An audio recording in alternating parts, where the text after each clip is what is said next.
ಒಂದೆರಡು ಕಾಯಿ ಕಿತ್ಕೊಳ್ಳಿ. ಹುಷಾರು ಇಲ್ಲೇ ತಗೊಂಡು ಇದಾಗ್ತೈತಣ್ಣ. ಹಾಂ ಹೈಟ್ಸ್ ನೋಡ್ರಿ ಆಗಲ್ಲ. ಸ್ವಲ್ಪ ಅದು ಅಭ್ಯಾಸ ಅಷ್ಟೆಲ್ಲ ಚೆನ್ನಾಗಿ ಇದಾಗ್ತೈತು. ಸೊಪ್ಪು ಸಮೇತ ಕಿತ್ಕೊಂಡ. ಸೊಪ್ಪು ಬೇಕಾ? ಸೊಪ್ಪು ಸಮೇತ ಒಂದು ರೆಕ್ಕೆ ಚಿಕ್ಕದು ರೆಕ್ಕೆ ಕಿತ್ಕೊಳ್ರಿ. ಆ ರೆಕ್ಕೆ ಕಿತ್ಕೊಳ್ರಿ ಅದು.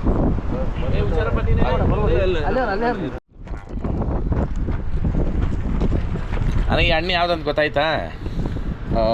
ನೋಡಿದ್ದೀನಿ, ಹೆಸರು ನೆನಪಾಗ್ತಿಲ್ವಲ್ಲ ಅಣ್ಣ. ಇದೇನೇನೆ ಹೈಬ್ರಿಡ್ ಮಾಡಿ ನೋನಿ ಅಂದ್ಬಿಟ್ಟು ಇದು ಕೊಡ್ತಾವ್ರೆ ನೋಡ್ರಿ.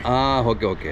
ಯಾವುದು ಮಂಡಿ ನೋವಿಗೆ ಹೌದು, ಕೈ ಕಾಲು ಇದಕ್ಕೆಲ್ಲ ಒರಿಜಿನಲ್ ನೋನಿ ನೋಡ್ರಿ. ಕಾಯಿ. Okay okay.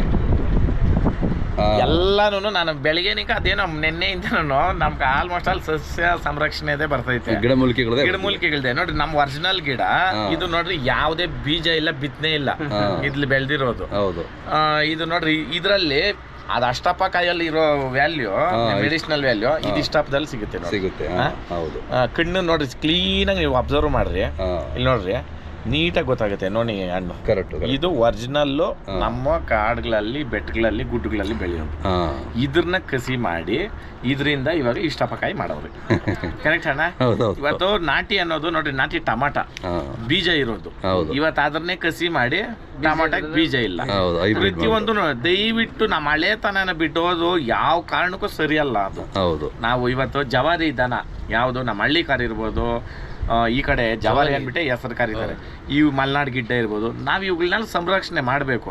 ಅವುಗಳಿಂದ ಮುಂದಕ್ಕೆ ಪ್ರೊಸೆಸಿಂಗ್ ಐತೆ, ಅದು ಓರಿನೇ ಕೇಳ್ತದೆ. ಬಟ್ ಸೀಮೆ ಹಸು ಹಂಗೆ ಕೇಳಲ್ಲ.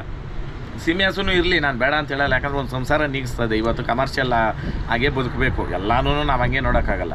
ಹಂಗಂತ ಅಂದ್ಬಿಟ್ಟು ನಮ್ಮ ತಳಿಗಳನ್ನ ಅದನ್ನ ಇಗ್ನೋರ್ ಮಾಡಿಕೊಂಡು ಅವುಗಳನ್ನ ವೇಸ್ಟ್ ಮಾಡೋದು ತಪ್ಪು ಅಂತ ನಾನು ಈ ಮುಖಾಂತರ ತಿಳಿಸ್ತೀನಿ.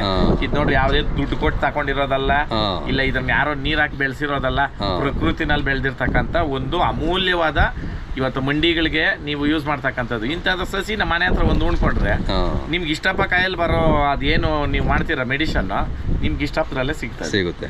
ಕರೆಕ್ಟಾ? ದಯವಿಟ್ಟು ನಮ್ಮ ಪ್ರಕೃತಿಗೆ ನಾವು ಯಾವತ್ತೂ ಗೌರವ ಕೊಡಬೇಕು. ಯಾಕಂದ್ರೆ ಪ್ರಕೃತಿ ವಿರುದ್ಧವಾಗಿ ನಡೆದ್ರೆ ಏನು ನಡೀತೈತಿ ಇವತ್ತು ಮಳೆಗಾಲ ಇಷ್ಟೇ ಇರೋದು ಅಲ್ವಾ? ಈ ಟೆಕ್ಸಿದ್ ಯಾರು? ನಾವು ಪ್ಲಾಸ್ಟಿಕ್ ಯೂಸ್ ಮಾಡಿ ನಾವು ಈ ಅದೇನ ಓಝೋನ್ ಲೇಯರ್ ತೂತ್ ಮಾಡ್ತಕ್ಕಂಥದ್ದು. ಇವತ್ತು ಅದಕ್ಕೋಸ್ಕರ ಏನೇನೋ ನಾವು ಏನು ಮಾಡ್ತಾ ಇದ್ದೀರಲ್ಲ ಅದರಿಂದ ಬರ್ತಕ್ಕಂಥದ್ದು. ದಯವಿಟ್ಟು ಇಂಥದಕ್ಕೆಲ್ಲ ಇದು ಮಾಡಿರಿ. ಆಮೇಲೆ ಸೀಗೆ ಸೊಪ್ಪು, ಸೀಗೆ ಪಾದಿಗಳು ಎಲ್ಲ ಇದೆ. ಬಟ್ ಇದು ಮಾತ್ರ ನನಗೆ ಭಾಳ ಆಕರ್ಷಣೆ ಆಯಿತು. ಆಮೇಲೆ ಈಗ ಡ್ರ್ಯಾಗನ್ ಫ್ರೂಟ್ದು ವರ್ಷನ್ ನೋಡ್ರಿ, ಇಲ್ಲೇ ಇದೆ ನೋಡ್ರಿ, ಈ ಬೆಟ್ಟದ ಅದರಲ್ಲಿ ಬಿಡ್ತದ ಹಣ್ಣುಗಳು. ಹಾಂ ಅಲ್ಲ, ಪಾಪಸ್ ಕಳ್ಳಿ, ಅದು ಚಪಾತಿ ಕಳ್ಳಿ. ಇದು ಇದರಲ್ಲಿ ಪಕ್ಕ ಡ್ರ್ಯಾಗನ್ ಫ್ರೂಟ್ ತರಾನೇ ಬರ್ತೈತಣ್ಣ, ಕಾಯಿ ಹಿಂಗೆ ಮೇಲೆಗೆ. ಇದ್ರಲ್ಲಿ ತಗೊಂಡು ಮಾಡಿರೋದೇ ಅದೆಲ್ಲ. ಇದು ನೋಡ್ರಿ, ಇದು ಇನ್ನೊಂದ್ಸರಿ ನೋಡ್ಕೊಳ್ರಿ, ಎಲೆ ಸಮೇತವಾಗಿ ನೋಡ್ರಿ ನಿಮ್ ಕ್ಲೀನಾಗಿ. ಅದಕ್ಕಂದ್ಬಿಟ್ಟು ಎಲೆ ಸಮೇತವಾಗಿ ಕಿತ್ತಿದ್ದು ನಾವು ನೋಡ್ರಿ. ಇಲ್ಲೇ ಕಾಯಿ ಬಲ್ತೈತೆ, ಇಲ್ಲಿ ಕಾಣಿಸ್ಬೋದು ನಿಮ್ಗೆ, ಕಾಣಿಸ್ಬಿಟ್ಟು ನೋಡ್ರಿ.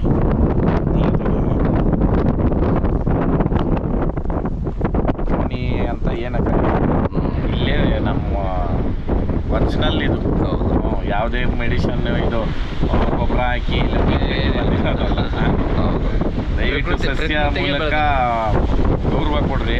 ನಮ್ಮಲ್ಲಿರ್ತಕ್ಕಂಥ ಎಷ್ಟೋ ಕಾಯಿಲೆಗಳಿಗೆ ಅದು ಒಂದು ಗಾದೆನೇ ಐತಣ್ಣ, ಮೊದ್ದಲ್ಲಿ ಹೋಗ್ದಿರ ಇರೋದು ಹಸ್ರಲ್ಲಿ ಹೋಗ್ತದಂತೆ. ಹಸ್ರಟ್ಟು ಬಿಟ್ರೆ ಅದರಲ್ಲಿ ವಾಸಿ ಆಗ್ತೈತೆ. ಜೈ ಹಳ್ಳಿಕಾರ್.